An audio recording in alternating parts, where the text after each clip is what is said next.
Yesus memberi makan 5.000 orang.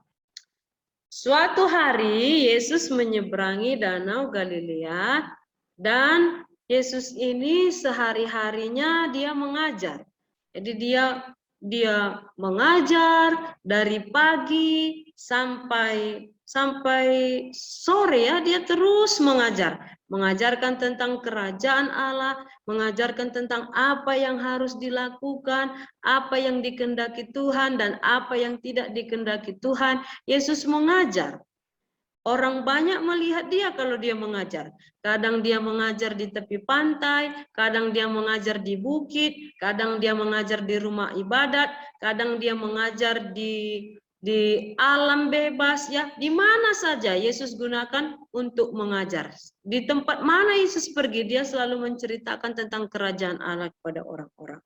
Suatu hari Yesus merasa sudah lelah, jadi dia perlu istirahat karena seharian dia sudah mengajar. Dan kalau Yesus mengajar, dia melakukan mukjizat ya. Orang lumpuh bisa berjalan, yang buta bisa melihat, yang tuli bisa mendengar, sehingga orang berbondong-bondong ingin melihat pengajaran Yesus. Yesus bersama muridnya, dia naik perahu, mereka akan pergi ke seberang Danau Galilea, yaitu Danau Tiberias. Mereka mau istirahat dulu di sana di bukit ya, seharian sudah lelah, jadi mereka mau istirahat. Ternyata orang-orang melihat bahwa orang-orang tahu bahwa Yesus dan murid-muridnya mereka akan ke bukit sana ya, menyeberangi Danau Galilea, yaitu ke daerah Danau Tiberias. Jadi mereka mengikuti Yesus melalui jalur darat. Yesusnya tadi sudah naik perahu dengan murid-muridnya. Sementara orang-orang yang berbondong-bondong mengikuti Yesus, kira-kira 5.000 orang laki-laki, belum termasuk perempuan dan anak-anak. Baru laki-laki saja ya. Kemudian Yesus melihat mereka. Ya, sudah datang rame-rame. Udah rame-rame berbondong-bondong, ribuan.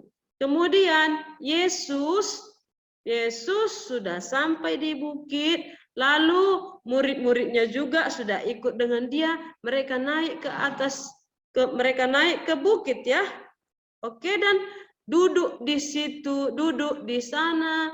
Yesus melihat, wah, orang-orang sudah ramai juga mengikuti Yesus. Kemudian Yesus mulai mengajar lagi mereka. Mereka mendengarkan dengan baik waktu Yesus mengajar mereka. Ya. Kemudian sudah sore lah ini. Sudah mau malam, ya. Mereka harus pulang. Tapi Yesus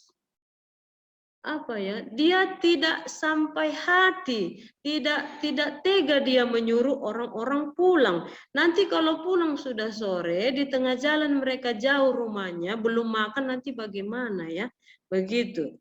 Ya, jadi Yesus melihat pastilah orang ini lapar. Hari sudah mau malam dan mereka belum makan. Jumlah mereka ribuan, 5.000 laki-laki. Belum dihitung lagi anak-anak berapa jumlahnya sama perempuan. Masih laki-laki saja dihitung udah 5.000 orang. Bagaimana lah menyuruh mereka ini pulang? Ya, lalu dipanggil Yesuslah muridnya. Nama muridnya ini si Filipus. Filipus, di mana kita membeli roti supaya mereka bisa makan? Kata Yesus. Kata si Filipus, guru, di sekitar ini nggak ada lagi warung-warung yang buka di sekitar ini. Lagi pula uang 200 dinar mana cukup membeli roti untuk mereka ini. Banyak loh mereka ini, 5.000 laki-laki. Belum termasuk anak-anak dan orang perempuan. 200 dinar uang kita nggak cukup membeli roti itu. Nah, ya, Yesus mau mengetahui bagaimanakah pikiran si Filipus ini. Padahal Yesus sanggup loh melakukan mukjizat. Yesus bilang, Filipus, di mana kita beli roti ya Filipus? Kata si Filipus, nggak cukupnya itu guru. Kalau 200 dinar beli roti, berapa potong lah dapat itu? Nggak cukup nanti semua, nggak bakalan ada nanti nggak kebagian.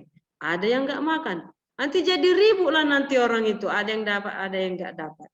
Mungkin seperti itulah pikiran si Filipus ya. Ada murid Yesus yang bernama si Andreas.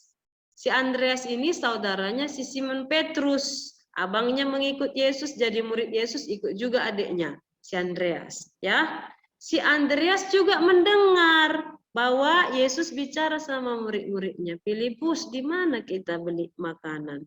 Ya, si Filipus tadi bilang, nggak cukup 200 dinar Tuhan. Guru, nggak cukup 200 dinar. Ya, lalu si Andreas bilang kan, si Andreas rupanya melihat-lihat. Siapalah, ada seorang anak kecil yang membawa bontot atau bekal makanannya. Mungkin belum dimakannya bekalnya ini ya. Asik kali mungkin dia mendengarkan Yesus mengajar. Kemudian Yesus berbicara tentang kerajaan Allah. Ya keasikan mungkin dia belum dimakannya bontotnya. 5 roti, 2 ikan. Ya, kata si Andreas, guru, di sini ada seorang anak, dia membawa 5 roti jelai dan 2 ikan. Anak laki-laki itu baik rupanya, mau dia berbagi. Mau kubawakan bontotmu ini kepada Yesus, 5 roti dan 2 ikan ini. Maukah kamu memberikan bekalmu ini kepada Yesus? Mau dikasih anak laki-laki itu, ya. Kemudian bekal itu dibawalah kepada Yesus. Apa kata Yesus? Sudahlah, suruh aja lah orang itu duduk berkelompok-kelompok, ya. 5.000 orang laki-laki, ada yang perempuan, ada yang anak-anak. Duduklah mereka di atas rumput, duduklah mereka berkelompok-kelompok. Apa yang dilakukan oleh Yesus? Kemudian Yesus mengambil roti jelai itu, 5 roti jelai dan 2 ikan, lalu Yesus memberkati roti ini. Ya, Yesus mengucap syukur dengan 5 roti dan 2 ikan ini. Kemudian terjadi mujizat. Apakah yang terjadi? Sudah dipanggilnya muridnya yang 12 itu. Bagi-bagilah ini ya. Dibagikanlah kepada mereka. Ya, tadi Yesus sudah berdoa loh. Dia mengucap syukur kepada Tuhan bahwa 5 roti jelai dan 2 ikan ini sanggup untuk memberi mereka makan. Ya, Tuhan memberkati makanan itu. Akhirnya apa? Semua orang makan sampai kenyang. Dikumpulkanlah potongan-potongan makanannya, kata Yesus dipanggil murid-muridnya, supaya terjaga kebersihan lingkungan, ya, disuruh Yesuslah kumpulkan kalian potongan-potongannya ya. Dikumpulkanlah potongan-potongannya, sisa 12 bakul atau sisa 12 keranjang. Herannya, 5 roti 2 ikan dimakan 5.000 orang, sisa 12 keranjang. Luar biasa ya. Pada hari itu Yesus memberi makan 5.000 orang dengan bekal makanan seorang anak kecil. Ya, di waktu lain juga Yesus pernah memberi makan 4.000 orang dengan 7 roti jelai dan sedikit ikan. Demikian ceritanya.